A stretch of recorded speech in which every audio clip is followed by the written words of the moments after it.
আপনি দেখছেন পদ্মা নিউজ 24.com-এর সন্ধ্যা 6:30টার বিশেষ বুলেটিন ফ্ল্যাশ নিউজ।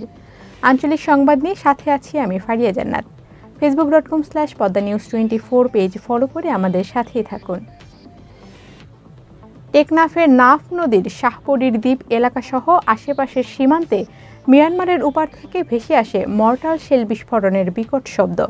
এতে সীমান্তের টেকনাফের বিভিন্ন এলাকার বাসিন্দাদের মধ্যে সৃষ্টি হয়েছে আতঙ্ক।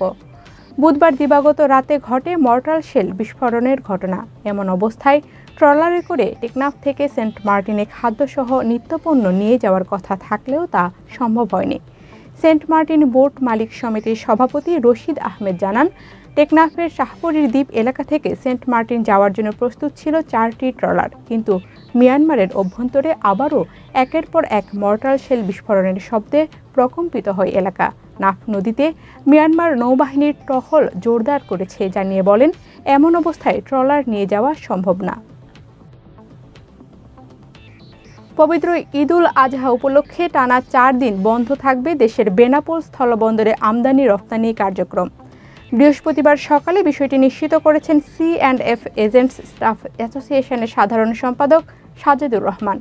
বলেন, শনিবার থেকে মঙ্গলবার পর্যন্ত ভারত থেকে এ বন্দরে আমদানি রপ্তানির কার্যক্রম, কাস্টমস ও বন্দরের কার্যক্রম বন্ধ থাকবে।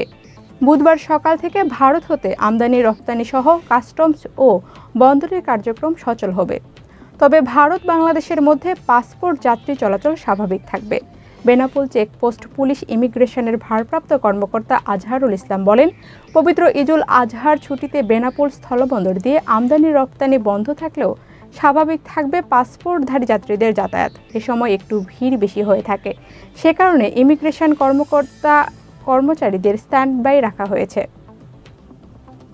ফেনীতে অস্ত্রের মুখে জিম্মি করে গরু লুট করে নিয়ে গেছে ডাকাতরা। বৃহস্পতিবার মধ্যরাতে সোনাগাজী উপজেলার মির্জাপুর এলাকায় ঘটনাটি ঘটে। কুরবানির ঈদে বিক্রির জন্য 26টি গরু কিনেন ব্যবসায়ী আবুল কালাম জিন্নাহ। মির্জাপুর এলাকায় অস্থায়ী একটি খামারে শেষ পর্যন্ত 11টি গরু ছিল। সশস্ত্র ডাকাত দল এসে অস্ত্রের মুখে জিম্মি করে সবগুলো গরু গাড়িতে তোলার চেষ্টা করছিল। এ সময় ব্যবসায়ী আবুল কালাম জিন্নাহর সহযোগী দৌড়ে গিয়ে আশেপাশের মানুষজনকে ডাকাডাকি করে নিয়ে এলে ডাকাতরা 2টি গরু নিয়ে দ্রুত পালিয়ে যায়। সোনাগাজী থানার ভারপ্রাপ্ত কর্মকর্তা সুদীপ রায় বলেন, খবর পেয়ে তাৎক্ষণিক বিভিন্ন সড়কে অবস্থান নেয় পুলিশ, কিন্তু একাধিক সংযোগ সড়ক থাকায় তারা কৌশলে অন্য কোনো সড়ক দিয়ে পালিয়ে যায়। গরু উদ্ধার ও জড়িতদের গ্রেপ্তারের চেষ্টা চলছে।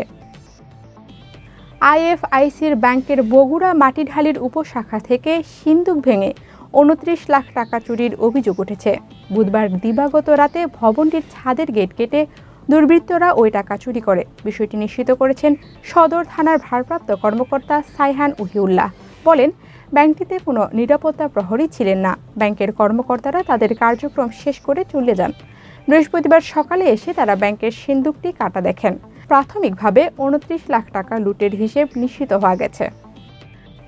মুন্সিগঞ্জের লৌহজংয়ে পুত্রবধূ লিমা আক্তারের সঙ্গে ঝগড়ার মাঝে ধস্তাধস্তি করতে গিয়ে ঘরের বেড়া ভেঙে পাশের পুকুরে পড়ে মৃত্যু হয়েছে শাশুড়ি হুসনে আরা বেগমের।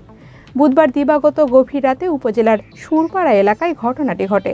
লৌহজং থানার ভারপ্রাপ্ত কর্মকর্তা খন্দকার ইমাম হোসেন বলেন, পারিবারিক বিভিন্ন বিষয় নিয়ে পুত্রবধূর সাথে শাশুড়ির কলহ চলছিল বেশ কয়েকদিন ধরে। বুধবার রাতের খাবার শেষে লিমা ঘরে ঘুমাতে যান, কিন্তু রাতে ফের কলহ বাধে বউ শাশুড়ির মধ্যে। ঝগড়ার এক পর্যায়ে ধস্তাধস্তি শুরু হলে বসত ঘরের বেড়া ভেঙে পাশের পুকুরে পড়ে যান দুজনে। এ সময় লিমা কোনো মতে উপরে উঠতে পারলেও ডুবে যান হুসনে আরা।